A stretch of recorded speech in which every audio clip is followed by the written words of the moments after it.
Driving up to my local Harbor Freight right now. I was kind of curious about their impact wrench that they had. It's a Central Fumatic. Don't get that confused when you buy something like that online when it says Central versus Chicago, because Chicago Fumatic is actually a quality brand. And I know that because I have their products. They're very good. I wanted to see how a 3/8 impact driver from them would work. I was reading the reviews and they looked mixed. Most likely you would use a 3/8 impact wrench for assembly work mainly. And that's all I ever have seen them used for. Otherwise, I'm always a 1/2 incher all the way. If you haven't already, don't forget to comment, like, and subscribe. Check out my channel content for more, and yeah. Believe it or not, there used to be a Perry Drugs right here, and the sign was still up until probably about last year. So, or else people my age don't have a clue at what Perry Drugs is. I just thought that would be funny to share. I gotta prepare for the zombie apocalypse now, because yeah. Oh, it's called wearing a mask, but it's no issue. I have the tools here. That's the one I was looking at here. Something cheap. I just wanted to see how it would perform. I could try doing testing these other ones, but I want to see how this one performs. I'll probably get this one here. Give that a go. If you don't know, they have air compressors, car tools, everything here that you could possibly want. Hopefully I'm not off screen.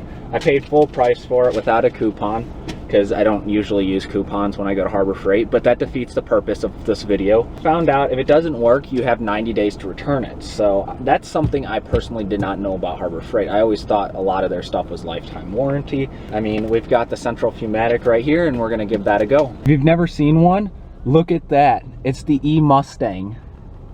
It's the electric Stang. Holy moly. All right, here it is. The top, the back side, and the two sides. It's very basic.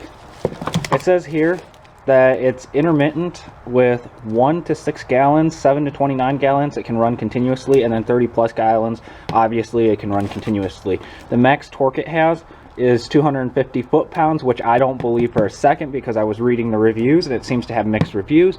But I also think that those reviews are skewed due to the fact that most people who own impact tools at a home unit do not have an adequately sized air compressor, something like my 20-gallon. But in this case, I'm going to use this old Craftsman air compressor to kind of show it in a way that a normal person would use it at home. It's got a working pressure of 90 psi, a free speed RPM, which is revolutions per minute that the anvil is spinning, is 7,000. Average air consumption 5 CFM at 90 psi. Holy moly. This is made in China, obviously, but I'm gonna open it up. But then how come it says 4 CFM at 90 psi? Wait, what? Then it says average air consumption is 5 CSM at... Yeah, okay, weird. One thing that you want to do when you first get these is oil them. Don't forget to oil them. Well, I'm gonna open up.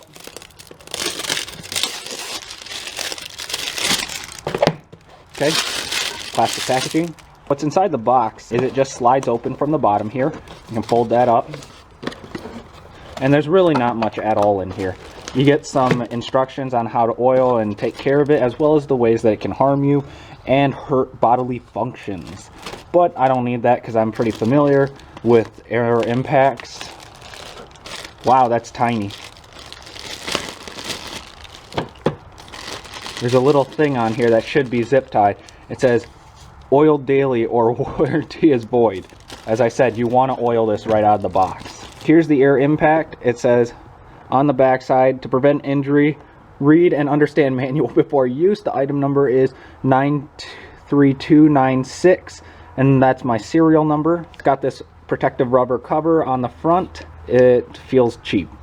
What in the heck? Look at this. It's supposed to be brand new. Look at the... What is this seal?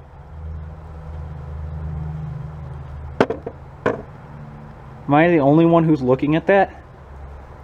It doesn't fit. Probably 200 thousandths right there of overlap.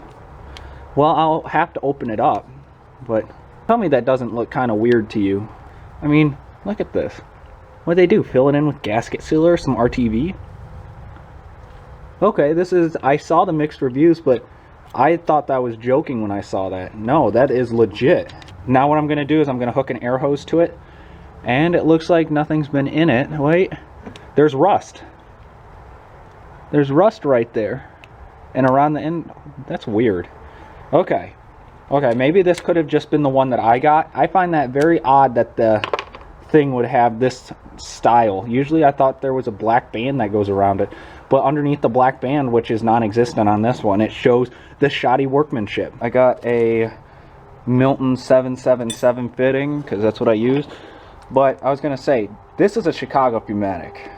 What quality! This thing lasts forever. But to install the fitting, you can just take some Teflon tape, take the fitting, and just screw it in there. I have Teflon tape on here because I took it off of another thing. I'm going to just screw it on.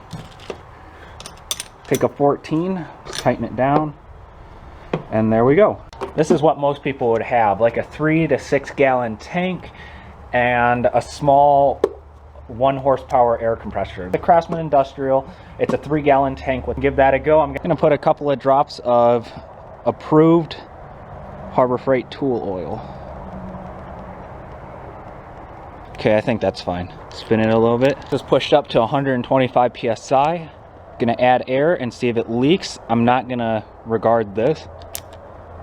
Doesn't seem to leak, surprisingly. Now we're gonna hit the button a couple of times and give it a go.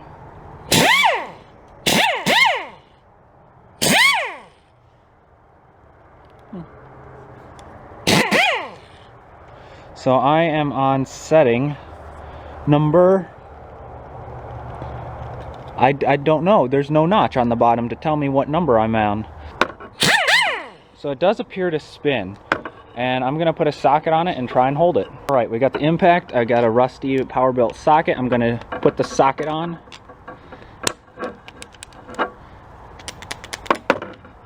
Look at the play on the anvil. Okay, I'm gonna hold it and try and reverse.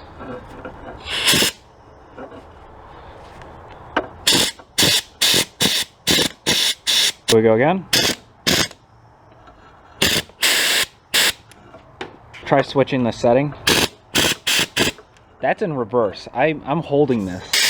All right, let's go see if it takes off a lug nut. Okay, because I have one 19 millimeter right here.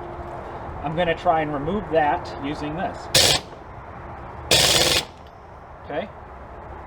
Many people like to try using the impact to remove stuff. Okay. These are, mind you, these are only torqued down to about 60 foot-pounds. Let's try the next setting.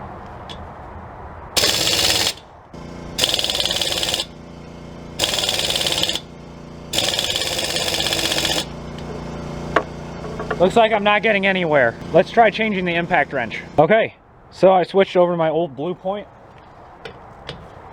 I'm going to turn it on number 2. So not the lowest setting, but I'm going to turn it down to near the lowest setting.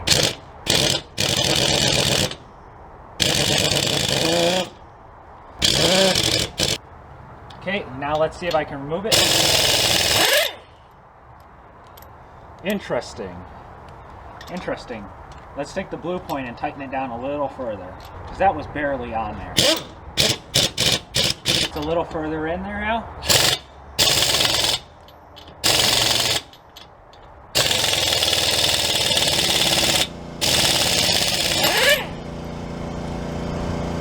Where'd that come from? I'm gonna tighten it back down, and I'm gonna torque it.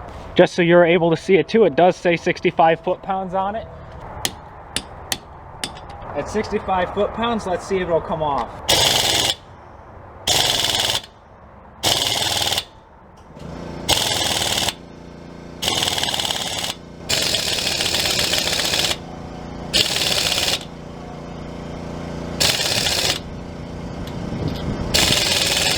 I was trying for a little while now.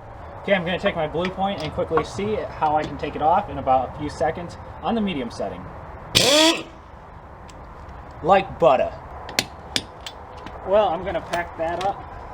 Can it take stuff off? Yes.